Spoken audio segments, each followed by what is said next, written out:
This just in, editor-in-chief of The Atlantic, Jeffrey Goldberg, says he was accidentally texted war plans. Yeah, we literally just received this piece from The Atlantic, and in it, Goldberg writes, U.S. national security leaders included me in a group chat about upcoming military strikes in Yemen. I didn't think it could be real. Then the bombs started falling. CNN's Alex Marquardt joins us now live. And Alex, this piece came out literally in the last few minutes. I haven't been able to read through all of it, but this seems like something out of a farce, like out of a comedy. It is just stunning on so many different levels. And I understand why Goldberg didn't believe it was real, because it is just shocking in several different ways. Goldberg was added to a Signal chat with some of the most senior national security members of the Trump administration. Signal is a messaging app that is encrypted, probably why these officials thought that they could have a discreet conversation on there. But on it, in this chat that Goldberg was a witness to, they talk about the planning for the recent bombing of the Houthis that started on March 15th. They talk about current intelligence assessments. There's a full-on debate among these officials about whether they should carry out this bombing of the Houthis.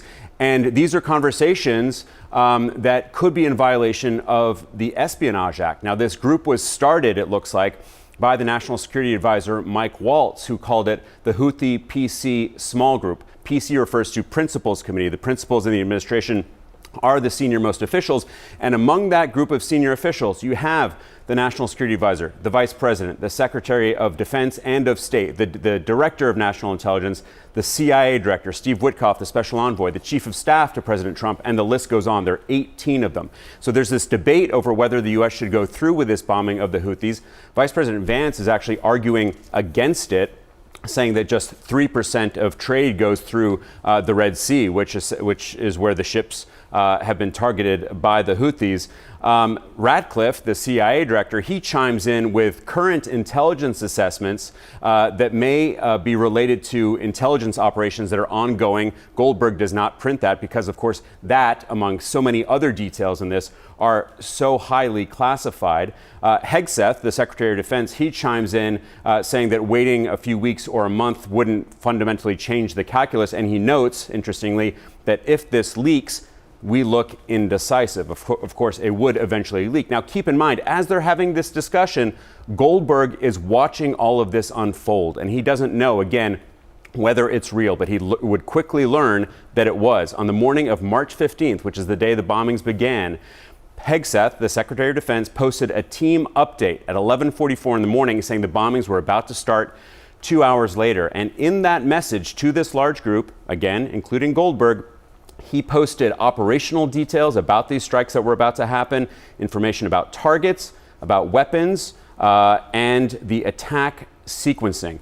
2 hours later, the strikes started. Goldberg looked up on Twitter, and he started to see explosions happening in Yemen, and that's when he knew it was true. And that's when these officials essentially started celebrating.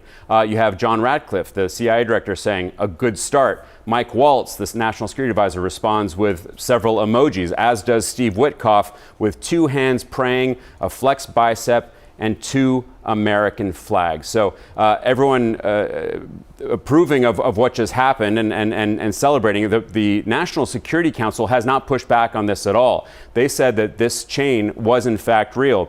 Brian Hughes, the National Security Council spokesman, says this does appear to be an authentic message chain. They are looking into how and someone was inadvertently added, how Goldberg was added to this chain, and he tries to spin it as a demonstration of the deep and thoughtful policy coordination between senior officials. So no pushback from the White House in terms of the authenticity of this.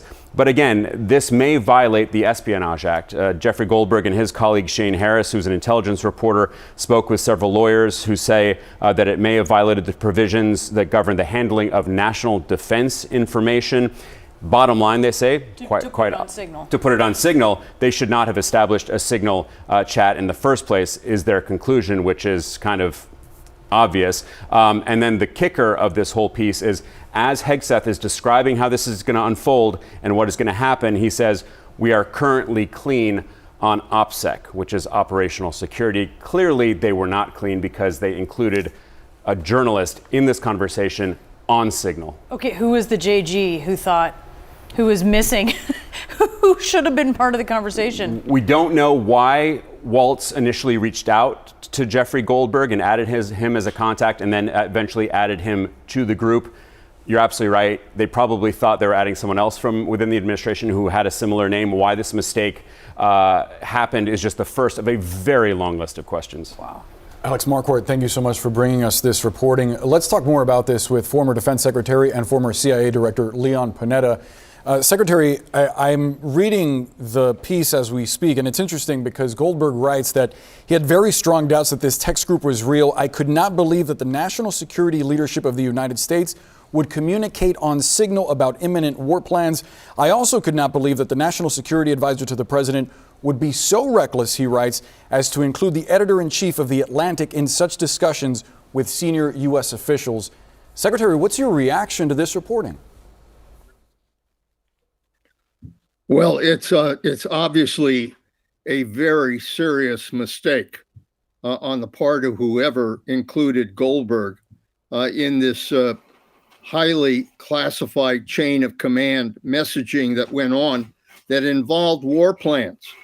To have had somebody from the Atlantic on that chain, without question, was a serious mistake. And I hope the White House takes this seriously, because the last thing you want to do when you're talking about war plans is to have a serious leak like this that could undermine the war plans, but also jeopardize lives. So I hope they take this seriously. What would that look like, Secretary? I think they would have to do a full investigation as to who included this name on that chain involving the highest officials in national security, from the president to the vice president to a secretary of defense, et cetera. How the name of a journalist was added to that list. This is just a serious blunder, and not only could violate the espionage laws, but more importantly, can undermine our national security.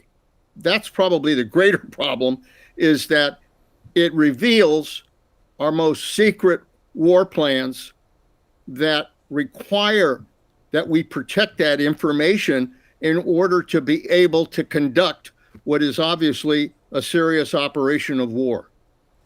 To that point, Secretary, I wonder what could have happened here if it wasn't Jeffrey Goldberg, the editor-in-chief at The Atlantic, who received this and decided to publish this story. If it had been someone else on the contact list that was added to the signal chat, what would have been a worst-case scenario that would have put national security at risk? Well, the worst-case scenario, I mean, thankfully, Jeffrey Goldberg just assumed that this was either a joke or some kind of mistake, and obviously didn't pay attention. But somebody who would have the United States as an adversary could reveal this information immediately to the Houthis in Yemen, that they were about to be attacked. And they, in turn, could have responded and attacked U.S. facilities in the Red Sea, causing casualties of our troops and of our men and women in uniform.